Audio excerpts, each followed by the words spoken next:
Hello, everyone. I'm Aliya Bhatia, the Executive Director at Vot-ER Civic Health Month, an organization focused on healthcare-based, nonpartisan voter registration. It's an honor to be back here in Phoenix. I echo the gratitude for Dr. Perry and the AT Still and ASU teams who have put this together. It's an honor to be speaking this morning after Daniel Dawes, as his work has been one of the inspirations for our work at Vot-ER. And it's also an honor to be speaking alongside Dr. Padilla, as HRSA and Health and Human Services have recently become very active supporters in healthcare-based civic engagement. I want to start our journey in December 2019 on a ride-along that I went on in my hometown of Atlanta, Georgia, with Grady Health Center. Grady Hospital is our safety net hospital in Atlanta, and I went on a ride-along with our emergency medical services there with a manager named Scott. Scott took me all around Atlanta, and we saw what you heard in Dr. Sklar's story, the story of folks whose feet were infected, but it was actually having something to do with a social condition, something else that they needed. On this ride along, I saw communities and families facing homelessness, facing food insecurity, facing situations where their insurance had changed and they needed a different way to get their routine care, all these social determinants of health.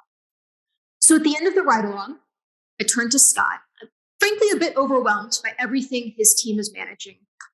And I say, Scott, I bequeath you this magic wand, but you only get to wave it once and then it disappears. What do you do with it? And Scott's answer really surprised me.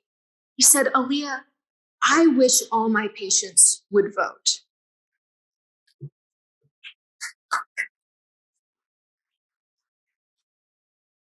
There are two really important realizations in what Scott shared that day. The first is what you see here and what probably brings everyone in this room together, which is that health inequities are the sum total of all other social inequities. And the beautiful thing is, it's not just the people in this room who get that. Americans in their bones, a majority of Americans consistently poll as seeing health and healthcare as one of the most important issues in their life. And there is a level of unity around this topic that we don't have on other topics right now in our country. There was something also deeper and more profound about what Scott was sharing, which has to do with what you heard earlier from Daniel Dawes. And in his book, Daniel talks about voting as arguably one of the most important political determinants of health. When you saw his slides earlier, this one was the one that was called distribution of power and how power is distributed. Between Scott and Daniel Dawes and our founder, Dr. Alistair Martin, they have seen and witnessed firsthand these political determinants. And our founder, Dr. Martin, started to see this in his ER, treating patients at Mass General Hospital. He saw young people who couldn't afford food because the cost of their parents' medication was so high that they no longer had room in their budget. He saw folks who weren't taking their insulin because they could no longer afford it because of a change in their insurance. And after consulting with a social worker in his department, he decided to launch Vot-ER to help his patients register to vote and be active at the table in their political process. By the end of 2020, Vot-ER touched 48,000 patients and healthcare professionals and engaged them in the 2020 election. And ultimately, despite the crushing pandemic and the many things that each of you in this room faced, we had a record turnout in that 2020 election. So I want to take you to Dr. Sklar's question, which is, well, how are voting and health linked? And we heard Daniel talk a little bit about it, but I want to go really deep into some of the nitty gritty here. And I'm going to talk about it to you at 4 levels: the global level, the national level, the local level, and the individual level.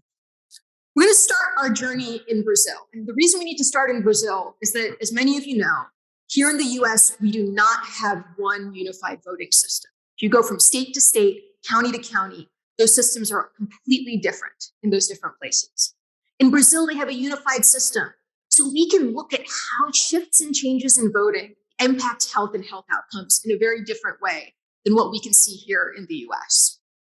On the left, what you see is the voting system that Brazil used a few decades ago. You'll notice it's a paper ballot. You have to fill in for your federal election, your state election.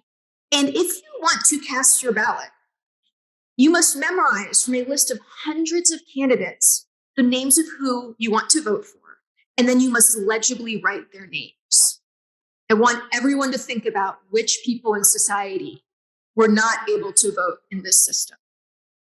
Vote upon vote upon vote was cast out if it was illegible and unable to be read.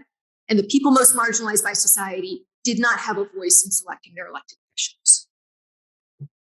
Well, Brazil said, let's roll out electronic voting. I want you to look at the system on the right. There's a couple key design changes. The first one is you only have to put in a number. You don't have to be able to write out the person's name. The second change is you see the person's photo before you vote for them, a more recognizable way to vote. And the third thing is once you hit that green button, your vote is cast and it is counted. This resulted in an increase by 10% of the number of votes that were considered valid. There's just one problem. They could not roll out the system you see on the right in every community in Brazil at once because it was too expensive. So they created the perfect natural experiment. If you were a community in Brazil that had more than 40,000 people, you got this system in an earlier election. If you're in communities with less than 40,000 people, you got it in a later election. And so a Princeton researcher decided to go find out what happened in policy in these communities that got this system first, where another 10% of people, most marginalized folks in society, were sitting at the table of policy. And what he found was astonishing. In those communities where people got this new voting system first, there was a 34% increase in public healthcare spending. There was an increase in the number of visits by mothers to their doctors before childbirth, and there was a decrease in low birth rate childbirth. This is an astonishing finding, and what you'll see in a few moments is that we see it again in the US when we drill down into elections here. So let's go to the US, and while I'm chatting through this graph, go ahead and look for your own state in here. What you see here is probably the best we can do at the national level. Like I said, in the US, we have a different voting system in each state that we have. So what a couple of researchers have done is identified in each state what is the cost of voting in that state, and then plotted that against what are the health outcomes in that community. And you see the correlation here between how easy it is to vote and how healthy a community is. And for those of you from Arizona, you can see Arizona sort of in the center of both of those axes. When we drill down from the national level to the local level, things change really dramatically in how you look at that. And a big part of that is that most communities, even here in Phoenix, actually, your vote in the local elections is actually completely nonpartisan. People from parties don't identify as being part of parties. And so you see things play out in really different ways. And a researcher at UCSD decided to see what happens when different portions of community vote in these local elections.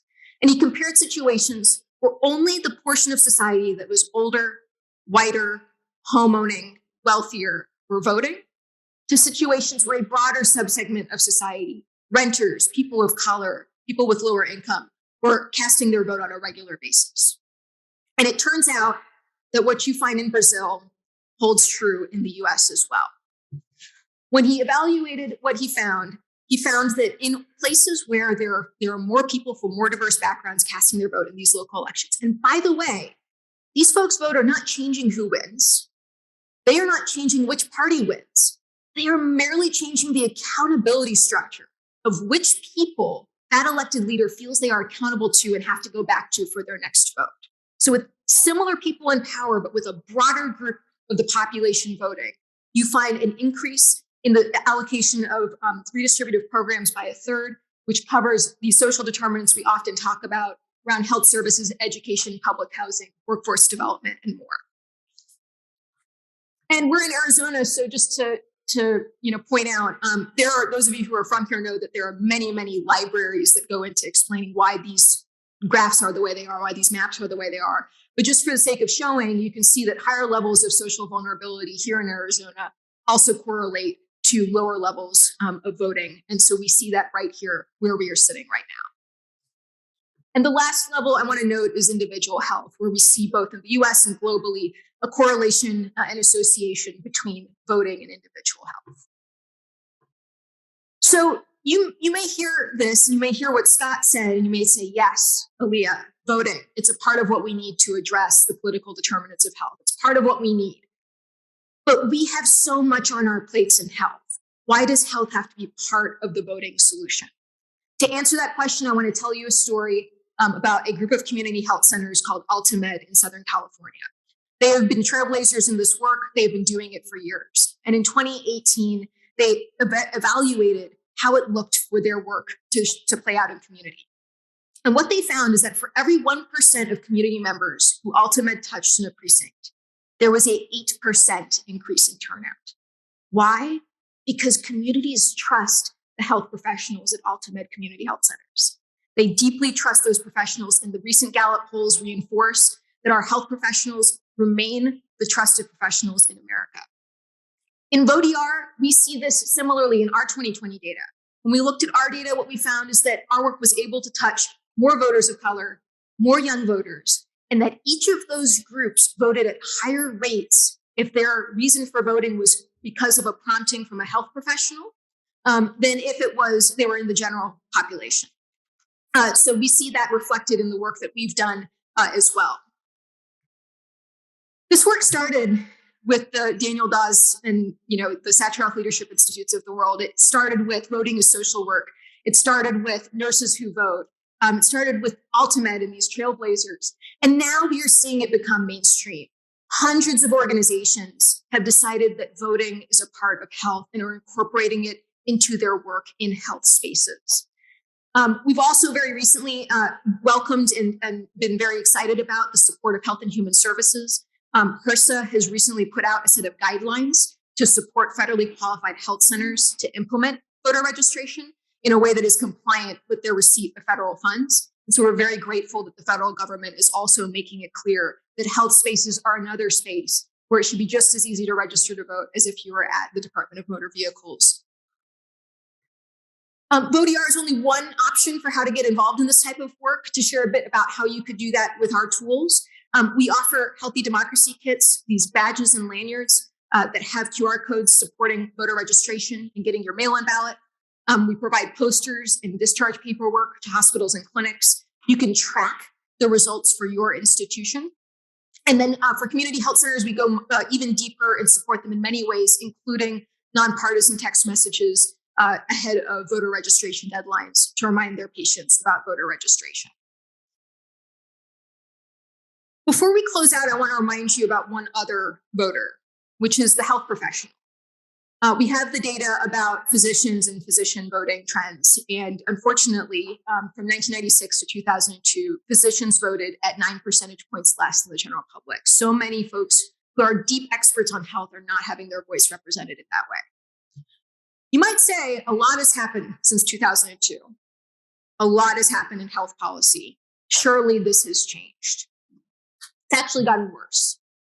From 2006 to 2018, physicians voted at approximately 14 percentage points less than the general population. So for many of our partners, this work is as much about ensuring that their patients vote as it is about ensuring their own workforces vote and ensure their voices are reflected in our policies. This conference is called Beyond Flexner. We are all here to pursue new frontiers in health and new frontiers in health education. We are all here because we believe we have to go upstream in order to serve our patients. And everyone in this room can both be engaged in that work in a really positive way and help others in their circle of friends and colleagues to do it as well. Here are 3 ways that our work could allow you to get involved, and there are many other ways beyond this. The first is to get your Vot-ER badge and lanyard at voter.org/kit. The second is that if you are a health professional school, we run a competition in August between different health professional schools for getting their communities engaged in voting. You can email me at that email address and we'll get you involved in that. And then the third option is to join Civic Health Month as an organization and commit to take just one action in the month of August to advance civic health and voter access in your organization. Thank you.